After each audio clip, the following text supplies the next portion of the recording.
Aquí tienen a Daniel Lara Farías. Déjame decirte, Daniel, llevabas como 2 semanas sin estar con nosotros. Estaba de gira. Entre tus admiradores y detractores, todos en el fondo te están pidiendo. Yo no sabía, me dice Beatriz Galindo, que es la que lee los twitters que mandan, que inclusive te llaman, dicen, pero ¿por qué el gordito cachetón no aparece? Y la verdad que me estoy dando cuenta que eres gordito y cachetón. De verdad que es gracioso. No, palabra. Muy gracioso, de verdad. No lo están diciendo con mala intención. No, sin duda. Ni tú tampoco lo estás repitiendo con mala intención para nada. No, al revés. Yo lo que voy a decir ahora con muy buena intención, que como yo soy el típico pequeño burgués formado en colegios católicos, soy sadomasoquista y estoy dispuesto a escuchar una serie de afirmaciones en las cuales algunas estaré de acuerdo y otras que no, pero tengo que reconocer que tienes talento, que conoces de historia, que sabes de la política, y aunque uno no esté de acuerdo en muchas cosas, hay que escucharte. Muchas gracias, Napoleón. Honor que me haces. Okay. Es la mejor presentación que habían hecho últimamente. Bueno, ¿qué dice el gordito cachetón? ¿De qué va a hablar? Bueno, no sé, usted me dirá qué quiere que yo diga. A mí me gustaría, fíjate, si van a hacer una nueva Venezuela cuando nazca, todos deberíamos haber aprendido muchas cosas, porque con el dolor se aprende también. Es más, hay quien dice que con el dolor y el sufrimiento es cuando más se aprende. Cosa que a veces es verdad y a veces es mentira, porque ahí están los españoles volviendo prácticamente a otra guerra civil, como siga la cosa así como está, por citarte a uno. Y sí he notado, Daniel, pero no con tu programa, cuando hacemos tu programa contigo, en otro programa, cómo se ha generado y ha estallado el odio entre gente que a lo mejor no piensa como uno, ¿no? Los insultos que se dan. Entonces, porque una cosa es que tú puedas criticar a un dirigente político, que para eso, ¿no?, los dirigentes políticos están acostumbrados. Y otra cosa es que un civil insulte groseramente a otro civil que no tiene nada que ver, sino porque piensa diferente como tú. Y a lo mejor los dos están en la oposición. Eso a mí sí me preocupa. Es más, he hablado con un psiquiatra y he hablado con un médico general a ver si hacemos un programa, porque eso daña la salud de la gente. El odio daña la salud de la gente. Pero, ¿cómo deberían ser los partidos políticos de una Venezuela del siglo XXI ahora que en el mundo entero está en crisis los partidos políticos? Porque da la impresión que no se han adaptado a los cambios de la sociedad, a los cambios con la tecnología. ¿Qué dices tú, que viviste en un partido político y que saliste del más importante partido político en el siglo XX venezolano y de ahí saliste? No me digas por qué saliste, sino cómo debe ser. ¿Cómo crees tú que debe ser? ¿Te interesa el tema? Yo creo que lo primero, Napoleón, es dejar atrás el grave problema que tiene la sociedad venezolana para resolver sus controversias internas, que es lo que tú estás señalando. Cuando tú hablas de que hay gente que sí, que el odio entre personas, a mí me extraña mucho cuando mucha gente señala lo mismo que tú indicas, poniéndolo como algo extraordinario que nunca antes hubiese pasado. E inclusive hay quien de forma constante durante estos 20 años se ha escuchado mucho el hecho de que el chavismo dividió a Venezuela en dos, que nos hizo, y entonces de dos partes reconciliables, tal y más cual. Yo creo que no se puede desconocer de tal manera la historia de Venezuela. La historia de Venezuela es la historia de una permanente venganza y de una permanente revancha. El venezolano siempre está en la bajadita. Venezuela está en una pendiente. Nosotros siempre estamos en la bajadita. Ese te espero en la bajadita es eso debería estar en el escudo de Venezuela. En vez de decir abajo Dios y Federación, no debe decir te espero en la bajadita. Porque esa es la cultura fundamental de venezolano. Y eso, si se revisa de adelante hacia atrás la historia, te das cuenta de que permanece en el tiempo. ¿Qué es lo que termina ocurriendo?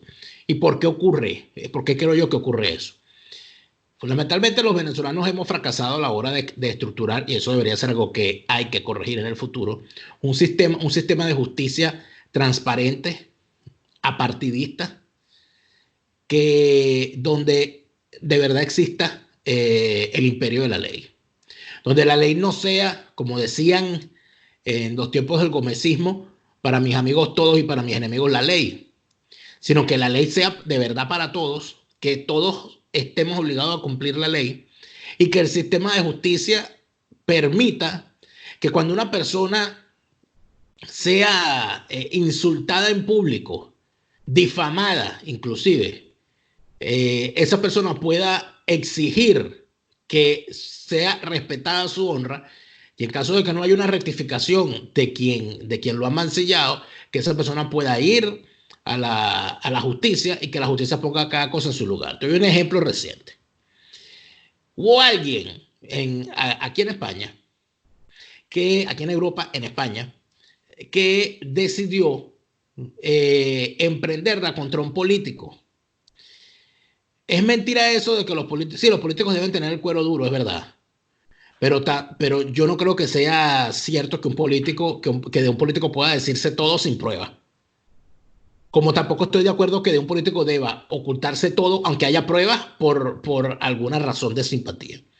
Este político que se acaba de retirar de la política partidista, llamado Albert Rivera, que fue el líder del Partido Ciudadanos, fue víctima en determinado momento de un parecer de alguien que le pareció chistoso decir que su comportamiento, que sinceramente políticamente es bastante errático, se debía a que él era un cocainómano. O sea, lo señaló de drogadicto. Pero los políticos tienen que tener el cuero duro. Los políticos tienen que aguantar esas cosas. Pero, ¿y qué piensa el hijo de ese político cuando alguien para atacarlo políticamente lo llama cocainómano? Sin serlo.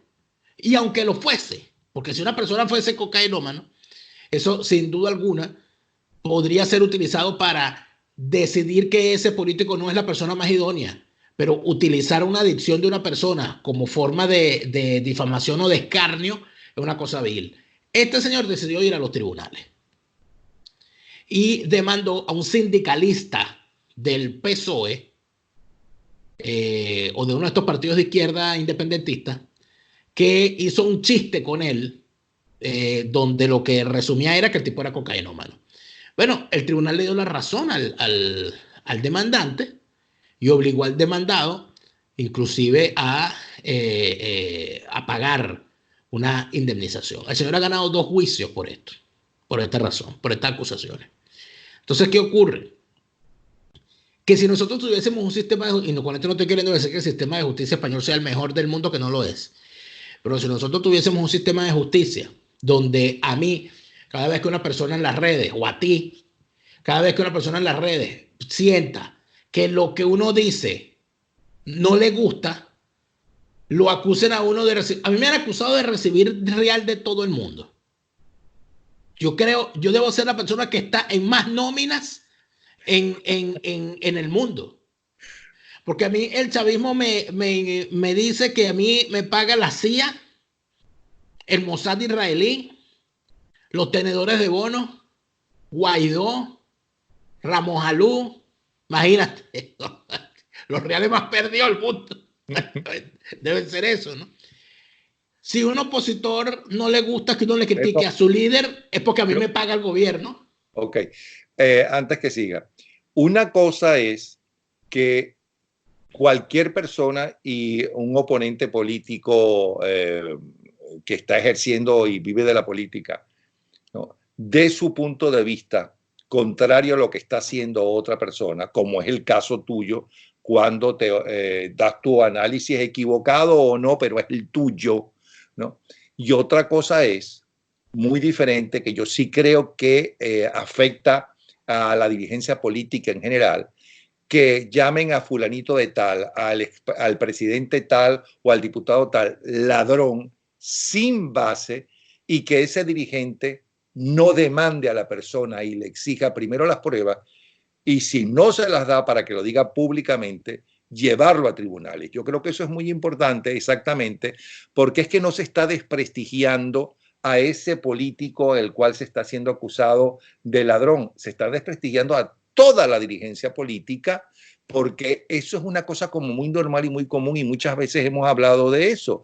Los políticos no pueden quedarse callados frente a acusaciones graves, ¿no? Porque entonces, como sucedió en Venezuela con los diferentes partidos políticos, ¿no? Todo, bueno, como hizo el MAS en una campaña, si los adecos son lo que dicen los copellanos y los copellanos son como dicen los adecos, vas a seguir votando por ellos. Entonces no votaron por ellos, votaron por Andrés Velázquez primero, por ¿quién? Por Rafael Caldera y por último por Chávez. Pero ¿quién se desprestigió? Los periodistas, ¿no? Los periodistas te invitaban porque tú eras noticia que aparecías en la prensa y empezabas a insultar al otro. Lo que teníamos que haber exigido todos es, ok, traer las pruebas, vamos a sacar las pruebas. Eso sí.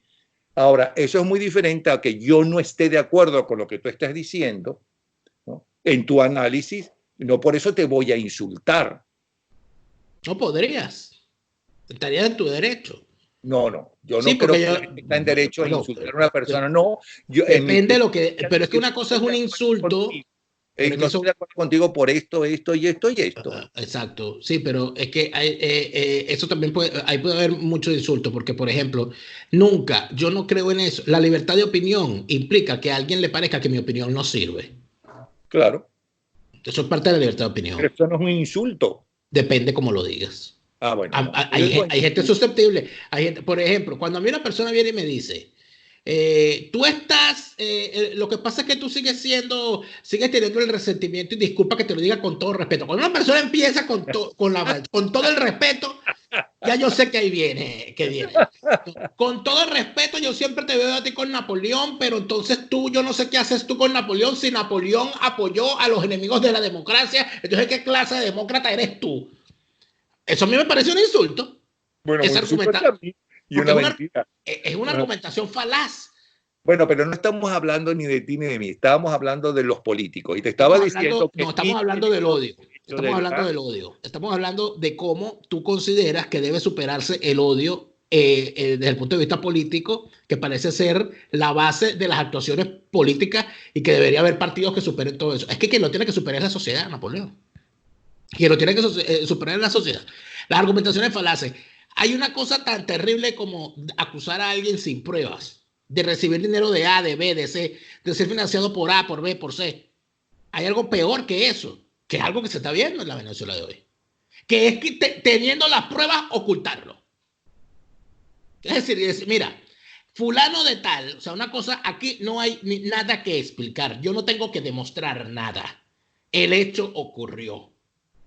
El señor, en medio de una inmensa crisis en la frontera de Venezuela, por el ingreso de la ayuda humanitaria, un diputado fue casi asesinado por unas prostitutas que le dieron a ingerir burundanga a él y a su primo. Murió su primo y él se salvó. ¿Estoy yo difamando al señor si digo que el señor es un prostibulario? Yo no tengo que demostrar nada. Eso ocurrió. ¿Estoy yo difamando a alguien si digo que hasta el día de hoy ese señor no ha dado explicaciones válidas al país? ¿Estoy yo difamando a alguien si digo además que ese señor, con ese background que tiene, no tiene la suficiencia ética para ejercer un cargo político? Mucho menos, y fíjate de dónde vamos, como presidente de la Comisión de Contraloría. Y es allí donde entonces viene el problema.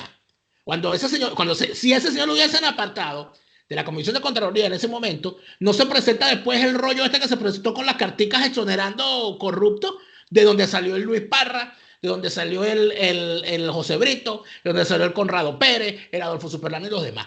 Entonces, cuando se tiene pruebas y se oculta, se hace un daño peor que cuando se acusa a alguien sin tener pruebas. Porque lamentablemente el grave problema es que echarle tierra a la corrupción o convertir las acusaciones falsas en una forma de proteger a los verdaderos corruptos, que de eso también hemos tenido bastante, vamos por el mismo problema. ¿Qué es lo que termina ocurriendo entonces? Vuelvo al punto, que no tenemos un sistema de justicia.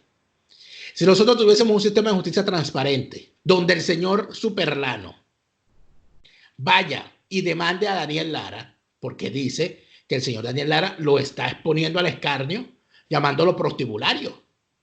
Y que él, bueno, que por distintas maneras ha intentado convencer al señor Daniel Lara de que él no es un prostibulario y que él requiere entonces que su honra sea satisfecha con un resarcimiento económico y que el señor Daniel Lara responda por su difamación. Ok, yo entonces tendría que ir al tribunal y tendría que exponer. ¿Y usted por qué dice que él es un prostibulario? Y le digo, bueno, porque el señor lo iban matando en un prostíbulo, yo voy explicando todo aquello, el señor tendrá que exponer por qué no, como dice Freddy Guevara, que yo soy un exagerado, me lo dijo públicamente. Daniel, él no estaba en ningún prostíbulo, tú no lo puedes llamar prostibulario. Yo le digo, bueno, andaba con prostituta, pero no estaba en un prostíbulo. Pobrecito, me equivoqué. Entonces yo tendría que reconocer mi error. Y dije, oye, yo estoy llamando al señor prostibulario, no debería llamarlo prostibulario. Porque el señor no estaba en un prostíbulo, aunque estuviese con una prostituta. ¿A dónde voy yo con todo esto? A un solo punto. Sigue pasando lo mismo, Napoleón. Si no hay un sistema de justicia transparente, donde el que es acusado falsamente se pueda defender y quien lo difamó sea castigado. Si no hay un sistema de justicia donde el que es infractor sea castigado, si no hay una sociedad que exija con sus acciones que quien comete una infracción la pague, como ocurre en los Estados Unidos. Pero yo me sorprendo y muchísima gente, fíjate tú cómo tratamos nosotros esto. Yo veo el caso de un político en los Estados Unidos, que ha habido cientos de ellos, que tienen que renunciar al cargo, a sus aspiraciones a la política, porque se descubre que le fueron infieles a su mujer.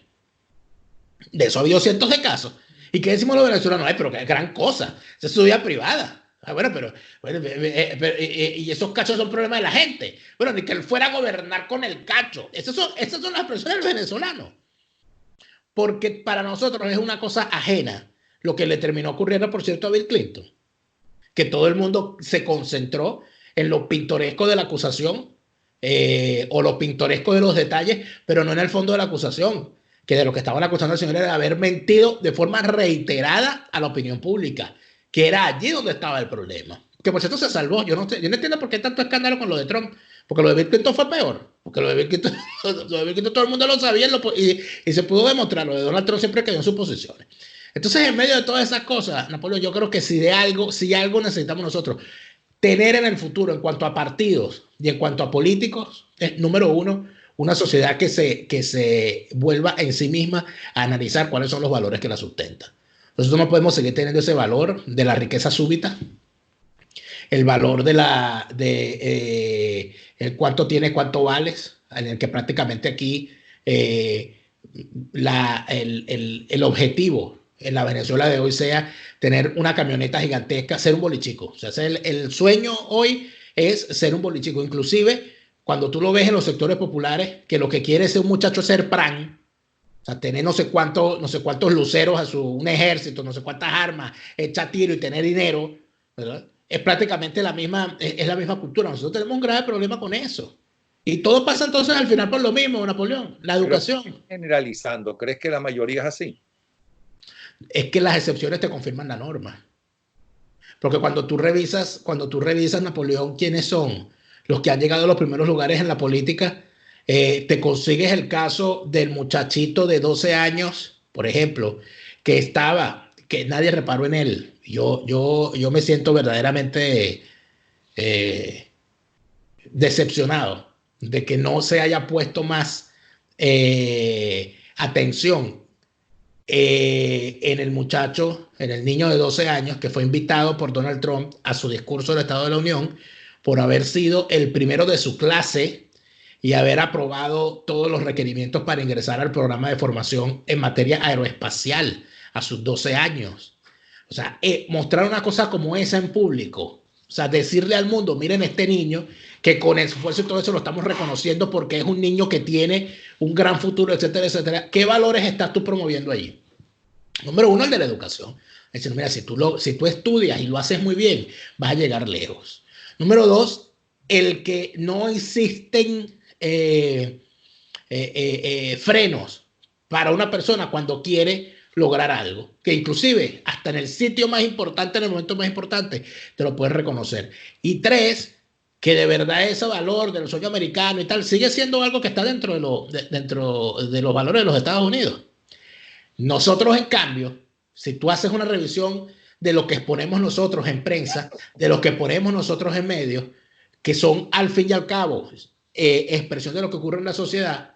Bueno, normalmente nosotros estamos vigilando el tema de la mujer más bella porque seguimos teniendo la tara mental de que Venezuela es igual a mujeres bellas, y con esto no quiero decir que no haya mujeres bellas en Venezuela, pero en realidad el hecho de la belleza de la mujer venezolana va a ayudar a que nosotros salgamos de la pobreza y seamos un país que no dependa económicamente del petróleo. Sí, pero insisto, está generalizando. No estoy generalizando. No recuerdo claramente cómo en 24 horas, 2 veces al año, se premiaba a los niños humildes de clase pobre que sacaban las mejores notas y los premiábamos. ¿Quién hace eso hoy? Esos niños, no sé yo. ¿Quién hace eso hoy en los medios de Venezuela? Es más, hoy en día, con la ayuda inclusive tuya, ¿ok? Estamos haciendo los fines de semana otras voces donde mostramos a Erraluque, donde mostramos cada vez que lo envía venezolanos universales. Por cierto, el próximo es Oscar Llanes. No, ya fue. Esta semana pasada fue Oscar Llanes y demás. Hay gente que hace eso y gente que no lo hace en todas partes del mundo. En cambio, fíjate, en el colegio donde estudió mi hija aquí en Estados Unidos, cuando tuvimos que irnos la primera vez de Venezuela, por la persecución. El rector del colegio, el presidente del colegio, no sé cómo lo llaman aquí, le dijo a los padres, que los reunió a todos antes del primer día del año de estudio: nosotros tenemos que luchar para que ustedes como padres impidan que el futuro de todos estos niños en este colegio, que es un colegio para clase media, sea ser, para empezar, expendedor en un McDonald's. Ese no puede ser el futuro de la mayoría de los muchachos venezolanos, de norteamericanos. Fíjate, él tenía una idea diferente, tenía una idea de que los valores que se le dan en los hogares son valores de trabaja para conseguir dinero, que lo importante es conseguir dinero, no educación, no ser médico, ni ingeniero, ni nada de eso. Y van a decir ahora, no, pero es que los costos en las universidades norteamericanas, mire, en las universidades norteamericanas tú puedes llegar sin tener dinero porque hay diferentes formas de lograrlo. Y no solamente, beca, claro. no solamente destacándose en el deporte, pero hay que conocerlo. O sea que no, yo no estoy de acuerdo contigo en esa generalización. Pero es que Napoleón quisiera explicarme mejor. Es que el hecho de que una persona sea la excepción, o que hayan excepciones, no quiere decir que sea falso lo que está ocurriendo. Por ejemplo. No, yo no estoy diciendo que sea falso. Yo estoy diciendo que no estoy yo de acuerdo en generalizar. Porque generalizar quiere decir que es la enorme mayoría. Bueno, pero Napoleón, discúlpame, si no estuviese generalizadamente mal lo que está ocurriendo en Venezuela, no estaría pasando. O sea, si nosotros no hubiésemos generalizado los antivalores que generalizamos en Venezuela, no estaría Venezuela donde está. O sea, nosotros no podemos seguir pensando que quienes hicieron esta desgracia fueron las excepciones. No, aquí nosotros veníamos con un mar de fondo desde hace bastante tiempo. Nosotros veníamos en franca descomposición. Nosotros veníamos en caída y prácticamente nos alegramos de esa caída. Por eso es que te digo que aquí el problema termina siendo la cuestión de los valores, la educación y, por supuesto, la justicia. El valor de la justicia, ¿vale? O sea, ¿cómo es posible que en Venezuela, Napoleón, en Venezuela nunca hemos tenido un sistema de justicia transparente? Nunca. Siempre los jueces partidizados. Siempre los jueces comprometidos. Siempre la justicia con la ley del embudo. Siempre la intromisión de la política en la administración de justicia. Todo es verdad, pero no es el único país, ni mucho menos. Porque pero bueno, pero mi país es Venezuela. En Estados Unidos. Pero estamos hablando de Venezuela, ¿no? Y como estamos hablando de Venezuela, estamos planteando soluciones para Venezuela. Lo único que te digo es que no estoy de acuerdo en que generalizar. No, pero entonces no generalizamos. Entonces, ¿qué decimos? Que ha sido una excepción, que el chavismo es una piedra con la que tropezó Venezuela en su camino hacia la felicidad. No. que Venezuela está viviendo todavía y sigue viviendo una crisis que tiene mucho tiempo, que viene del boom que hubo de dinero fácil gracias al petróleo y en principio la crisis petrolera mundial, que hizo que sea más asequible para ciertos sectores hacerse multimillonarios, que el sueño americano era más fácil de lograr en Venezuela, con un buen esfuerzo, con una buena capacidad y no solamente para ser bolichico, sino para ser un empresario honesto o un trabajador honesto, que eso se dio. Y que luego la sociedad en crisis, entre otras cosas, el dinero fácil, que siempre corrompe en todas partes del mundo, ¿no? Ayudó también a eso. Luego, la dirigencia política no tuvo dinero como para seguir haciendo eso que yo llamo la verdadera revolución que hubo en Venezuela, que es la revolución de la educación a todos los sectores, y es la revolución de las casas populares a lo largo y ancho del país, ¿no? Que la gente aprendió la importancia de la democracia y de defenderla, aunque ahora se da cuenta que la defensa fue muy débil al final, ¿no? Pero todo eso es la Venezuela. Venezuela nunca creció más en toda su historia que desde Pérez Jiménez hasta Carlos Andrés Pérez I, incluyendo Carlos Andrés Pérez I. Luego vino la crisis, es verdad, pero tampoco es para generalizar de que todo fue un desastre, que todo nos llevó a esto, ¿no? Yo no estoy de acuerdo contigo en eso y por eso te lo digo, pero siga hablando porque usted es el invitado. Bueno, pero no te tienes que molestar. Yo no me molesto. Te estoy diciendo te estoy diciendo que como no, hay grandes excepciones. Yo estoy completamente seguro que por cada, qué sé yo, por cada, para no nombrar a nadie, ¿no? No vengan aquí a pedirte réplica. Por cada diputado corrupto, yo estoy completamente seguro que habían 5 diputados honestos, sin duda. Pero ¿qué pasó? Pero no lo dices, tienes que decirlo. Te lo voy a, si me permites hablar, yo con gusto te lo digo. No me has dejado terminar. Yo estoy seguro que por cada diputado corrupto había 5 diputados honestos. El problema era que los 5 diputados honestos eran incapaces de actuar contra el diputado corrupto. Y ahí es donde está el problema, Napoleón. Ahí es donde está el problema. Porque cuando tú veías, por ejemplo, que tú sabías, fíjate tú esto, porque la gente en Venezuela, nosotros como nos desvinculamos de la política partidista, no sabemos de qué viven los políticos, de qué viven los partidos, de qué viven, de las nóminas de los organismos públicos. Eso ha sido tradicional. Entonces aquí el corrupto es el político que cobra comisión por otorgar un contrato o que directamente se roba los reales de las arcas públicas que maneja. Pero, y el militante partidista que cuando gana su candidato, el candidato de su partido, lo ponen a cobrar sin trabajar en la alcaldía o en la gobernación o en algún ministerio, ¿eso no es corrupto? Ese, por supuesto que lo es. El que asume que esos cargos que llaman de libre nombramiento y remoción o cargos a la disposición. Entonces tú veías a un diputado con 50 cargos a su disposición para meter 50 personas que su trabajo era aplaudirlo cuando él fuera para alguna actividad. Eso es un modus vivendi de los partidos en Venezuela.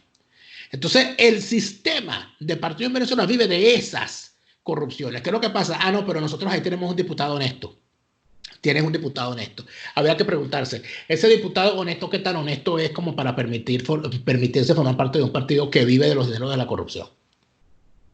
Esa es una pregunta que hay que hacerse. Es imposible, Napoleón, que nosotros hubiésemos tenido una democracia depauperada como se depauperó si los honestos hubiesen sido los que tuviesen el mando.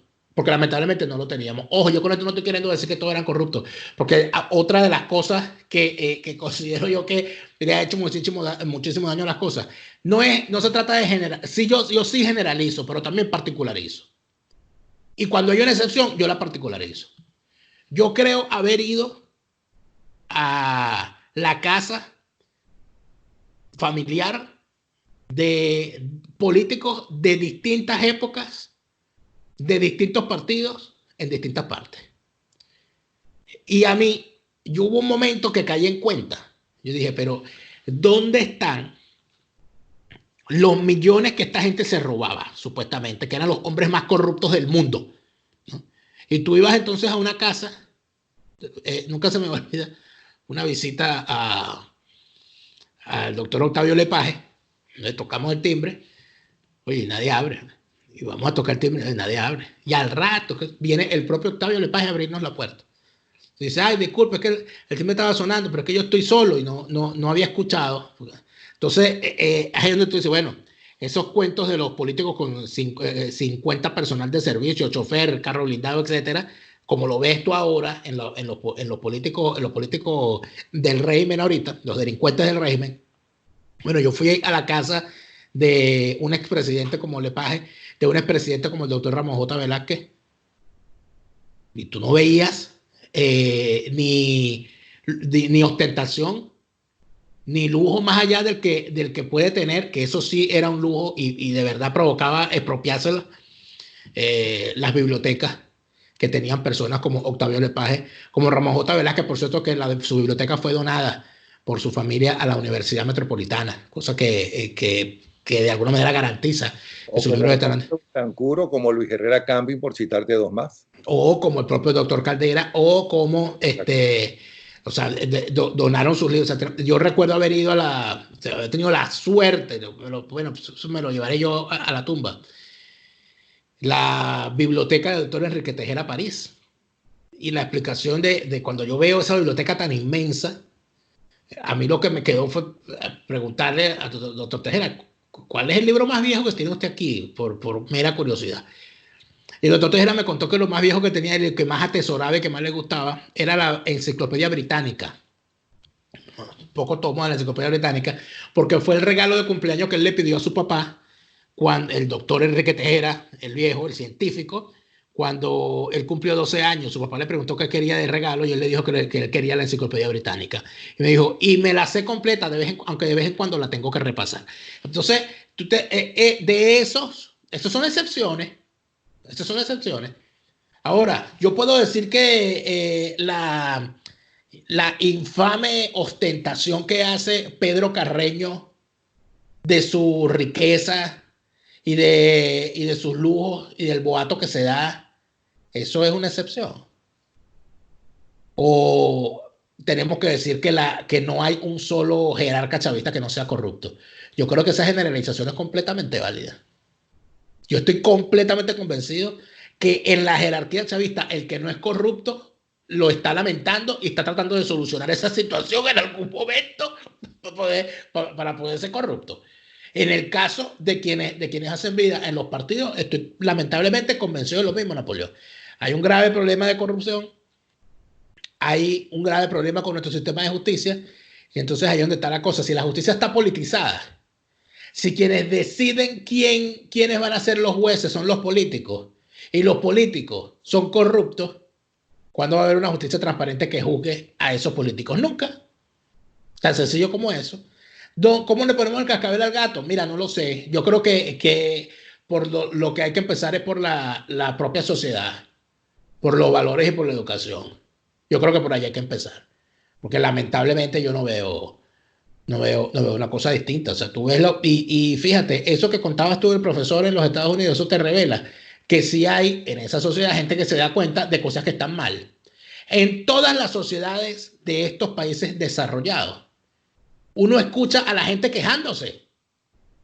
Y tú escuchas las quejas y uno escucha las quejas con esta mentalidad tercermundista de la vivencia que viene uno, de la vivencia mía de haber vivido 37 años en Venezuela amarrado a un pipote porque nunca había agua permanentemente, o de haber vivido con el problema de los apagones, o con el problema de las fallas de internet, etcétera, y venir a un país como este y decir, pero si aquí todo funciona, si aquí todo está bien, ¿de qué se queja esta gente? Pero tú escuchas en esas quejas y tú te das cuenta que en realidad es lo correcto, la gente no se puede conformar. La gente siempre tiene que exigir que las cosas sean mejores. Eso es una cosa lógica. Entonces, yo veo aquí a la gente quejándose de los políticos, del sistema, de la cosa, de todo su funciona bien, pero cuando uno se queja de la clase política venezolana, uno le dice, pero suma, no restes. Y yo, bueno, pero señor, o sea, cuando tú vas al primer mundo te das cuenta, cuando vas a un país desarrollado te das cuenta de por qué esos países son desarrollados, porque son fundamentalmente inconformes. Porque tienen una sociedad que está permanentemente exigiendo. Pero y los políticos tienen que ir al trote. Pero déjame decirte que viviendo aquí, más de una vez hemos comentado, y estos son los que nos llevan a nosotros, llaman a nosotros subdesarrollados. Es otra cosa. Estos son. Hay que ver la infancia que tuvieron que vivir buena parte de la gente que ha triunfado en este país y buena parte de dirigentes, ¿no? Y expresidentes que ha tenido este país. Una infancia tan triste, desagradable, abandonados para empezar por el padre, ¿no? Y demás. O sea que, no sé, insisto. Pero fíjate. Aparte de que, primero yo pienso que en Miraflores no hay políticos, hay unos delincuentes. Y que mezclar y decir que estos delincuentes son políticos es un grave error. Entonces, y que eso es una minoría, no es toda la población la que piensa así. Pero ese es mi punto de vista. ¿Tú sabes de qué me he dado cuenta yo recientemente acá, en Alemania? Que es un país que tiene una historia tan trágica, ¿no? Y además de eso, tú ves los esfuerzos que se hacen acá por superar eso y porque no se repita. Hay algo que yo me lo habían comentado, pero yo, como nunca había tenido problemas médicos, tuve que ir al médico, no tuve ningún problema, tuve que ir al médico, una consulta. Y los médicos acá siempre le preguntan al inmigrante, cuando te están haciendo la historia, siempre le preguntan, ¿desde cuándo está usted aquí en Alemania? De tal fecha. ¿Y cómo se siente usted acá? ¿Lo han tratado bien? ¿Se siente satisfecho acá? ¿Se siente que las cosas le están yendo bien? Porque es casi que una obligación saber si al migrante, sobre todo al refugiado, se le está tratando de forma apropiada. Eso es una preocupación de la sociedad. Que hay unas excepciones, que hay cuestiones, que hay discriminación, por supuesto que lo hay. En todos los países lo hay y lo va a ver como lo hubo en Venezuela también. A pesar de las historias bellas de que Venezuela era el país más bello del mundo donde nadie se trataba mal, ¿no? Venezuela parece uno de estos cuentos donde todo era bueno y de repente todo empezó a ser mal y no sabemos por qué, si todo el mundo era bueno. Y eso tampoco es verdad. Yo lo que sí considero, Napoleón, es que si las sociedades se convierten en lo suficientemente exigentes, si las sociedades se convierten en inconformes sociedades, por ejemplo, tú ves a la niña Greta, la niña ambientalista, que tanto ha dado que hablar durante el año pasado y lo que va de año. Y tú ves lo que la niña plantea, tú ves todo lo que hace, pero revisas quién es la niña. Y tú dices, la gran confrontación que hay con esta, que es una niña, para empezar, y yo no sé por qué la están tratando, o sea, con tanta hazaña, es lo siguiente. Tú la revisas y tú dices, oye, pero si esa niña tiene todo, ¿de qué se queja? Si esa niña tiene a sus padres, tiene una bonita familia, sus padres tienen una buena posición económica, la niña puede viajar, la niña vive en uno de los mejores países del mundo, tal, y anda quejándose. Bueno, exacto. Y es así como debería ser. El ciudadano tiene que ser inconforme, porque es la única forma de que las sociedades mejoren. Si caemos entonces en el conflicto, no, bueno, pero es que siempre ha sido así. O, bueno, no, tampoco podemos generalizar, bueno, o no. Igual van a robar. Es muy buena. Igual los políticos siempre van a robar. O sea, por eso. Porque mi general Pérez Jiménez robaba, pero hacía. No, y los adecos, acuérdate que los adecos robaban, pero dejaban robar. Eso eran los copellanos que robaban para ellos solos. Aquí lo importante es que haya comida. Cuando tú echas una revisión a todo lo que ha sido las formas encontradas por el venezolano para justificar el mal estado en el que hemos estado como país, terminas dándote cuenta, Napoleón, de que el problema no es simple y llanamente cambiar a los políticos. El problema está en cambiar a los ciudadanos que eligen a esos políticos, y eso solamente lo vamos a poder hacer con educación y derribando esos antivalores sobre los cuales el chavismo construyó esta desgracia, que yo creo que es lo fundamental. Bueno, pues muchas gracias. Gracias a usted, don Napoleón. Espero que no nos insulten tanto en este, ¿no? De que tratamos de ser comedidos, ¿de qué nos van a acusar en este programa? Pero unos están de acuerdo y otros están en desacuerdo. ¿Cuál es el problema? Esa es la democracia y esa es justamente la diferencia que tenemos frente a otros animales que son irracionales. Pero a mí lo que más me gusta... Lo que estoy en desacuerdo es el insulto. En eso sí estoy en desacuerdo porque... Pero que tú tienes que, siempre tienes que definir que es un insulto, Napoleón. Porque el insulto no es solamente alguien que te diga, aparte de eso la gente también tiene que entender. Yo hoy estaba viendo algo, ¿no? De una persona que no es venezolana, que se encuentra radicado aquí en Alemania y que me dijo una cantidad de cosas por las redes sociales. Y yo veo el asunto y yo digo, ¿y esta persona sabrá que no se encuentra en su país, sino que se encuentra en un país donde por eso que está haciendo en las redes puede terminar en un tribunal? O sea, se estará dando cuenta, o sea, no tendrá, me dio hasta cosas, no tendrá alguien cerca que le diga, no le escribas eso a ese señor, que está en el mismo país que tú, estás cometiendo un delito, una infracción. La gente no se da cuenta de esas cosas y no entiende que no es lo mismo decir, mira, yo no entiendo por qué tú tienes esa opinión. Esa opinión tuya siempre está, tú siempre eres un tipo negativo, por ejemplo. Yo puedo aceptar que me digas, tú siempre eres pesimista, y es verdad, yo soy pesimista, siempre. Es lo que me mantiene vivo. Pero tú eres pesimista desde pequeño. Oye, sí, vale. Es parte de tu personalidad. Mira, yo soy pesimista. ¿Pero por qué? Yo creo Si que... tú eres un triunfador, tus familiares Gracias. son los triunfadores. No, sí, porque tú eres de origen muy humilde y tus padres trabajando, unidos, luchando, ¿no? Formaron a su muchacho. Tú fuiste a la universidad, fuiste un destacado dirigente regional o de allí. Entonces, ¿por qué eres pesimista? Porque a mí la vida me enseñó a que los finales felices... Eso suena a tango. A Los, mí la vida bueno, lo siento. A mí la vida me enseñó. ¿Qué te enseñó? Que no hay finales felices. En las novelas nada más hay finales felices. ¿Tú sabes cuándo empecé yo a ser pesimista? Cuando yo estaba viendo alguna novela o alguna serie y el día del capítulo final, por alguna razón, no podía estar en la casa y no podía verla.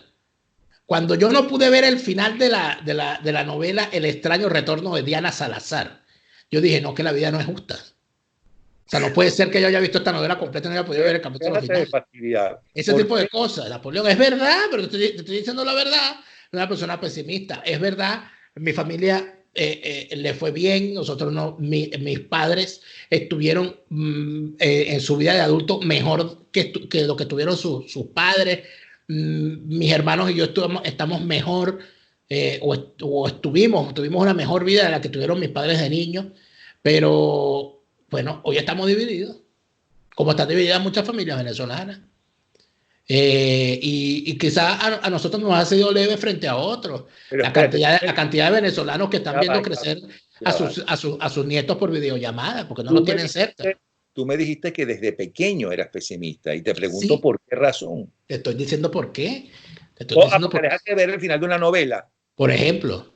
No, chico. No, aparte de eso hay otra razón. Hablando en serio. Bueno, porque acuérdate que yo fui criado por la televisión. ¿Y eso qué tiene que ver? Bueno, que ustedes eran los periodistas y nos hicieron pesimistas a toda mi generación. Hacemos también la culpa de eso. Somos los responsables.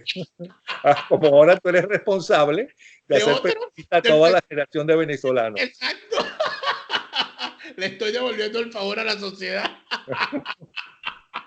No, es parte de la personalidad. Te aseguro que a lo mejor tu hermano en muchísimas cosas es totalmente opuesto a ti.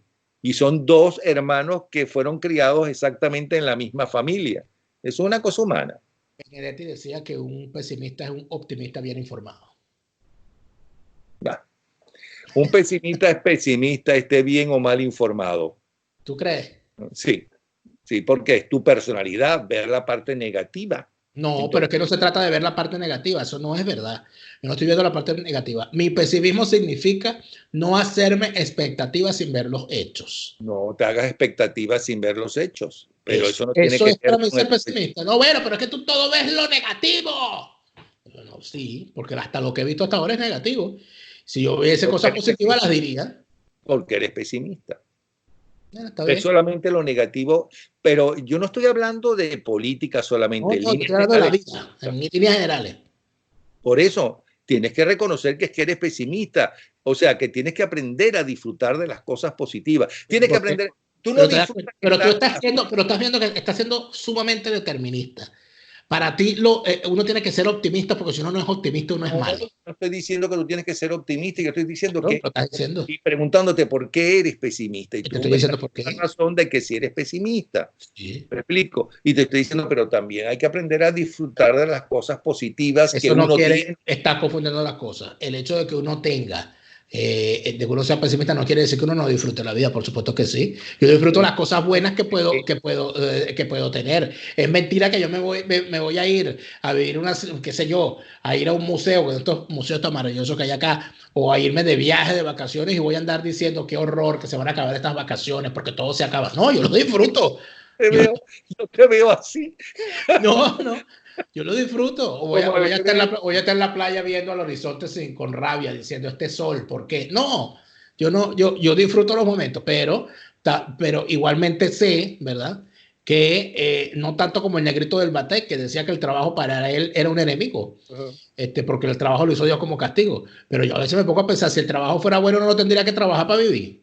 Bueno, mira, Si, yo no, si tengo el que trabajo fuese confesar, bueno o no, no le pagaran. a mí sí me gusta trabajar y me aburro muchísimo no También, haciéndolo. también. Pero yo te voy a confesar que he descubierto gracias a que las cosas que me dice que escriben en el Twitter la gente, que yo te veía a ti como que te lo he dicho varias veces, como el Greenwich se llama, el personaje ese de la película que Grinch, hizo Jim Carrey.